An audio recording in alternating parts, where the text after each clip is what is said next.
మీకు ఇప్పుడు జరిగే ఆ బాధ అంతా కూడా మీకు అది వేదనగా కనబడుతుంది. అది దేవుడు చెప్తున్నాడు, అది ప్రస్తుతము ఒక శిక్ష కాదు, శిక్షణ. హల్లెలూయా. ఏంటంట? శిక్ష కాదు, శిక్షణ. అంటే ట్రైనింగ్, పనిష్మెంట్ కాదు. ఏంటంట? ట్రైనింగ్. అంటే ఈ అనుభవం ద్వారా ఏం జరుగుతుంది అంటే మన జీవితంలో విశ్వాసం పెరుగుతూ ఉంటుంది. దాని యందు అభ్యాసము కావాలి.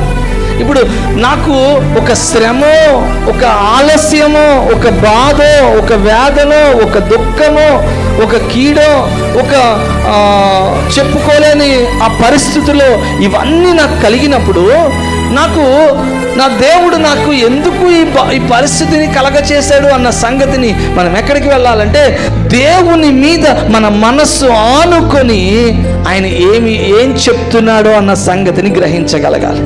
హల్లెలూయా. ఎందుకు ప్రభువా ఈ పరిస్థితి, ఎందుకు ఈ దుఃఖము, ఎందుకు ఈ శ్రమ? అంటే ఈ శ్రమ ద్వారా నాకు ఏం ట్రైనింగ్ ఇవ్వబోతున్నావు? హల్లెలూయా. నేను ఏం నేర్చుకోబోతున్నాను?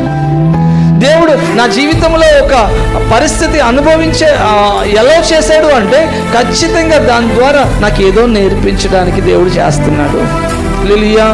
అందుకనే ఇక్కడ అపోస్తలుడైన పౌలు చెప్తున్నాడు, దీని ద్వారా ఈ దుఃఖమో ఈ బాధ మీకు ప్రస్తుతం దుఃఖంగానే కనబడుతుంది, వేదనగానే కనబడుతుంది, శ్రమగానే కనబడుతుంది. కానీ దీని యందు ఎవరైతే అభ్యాసము పొందుతారో, ఎవరైతే నేర్చుకుంటారో, ఎవరైతే ట్రైనింగ్ అవుతారో వారికంట నీతి అనే సమాధానకరమైన ఫలములు కలుగుతాయంట. హల్లెలూయా.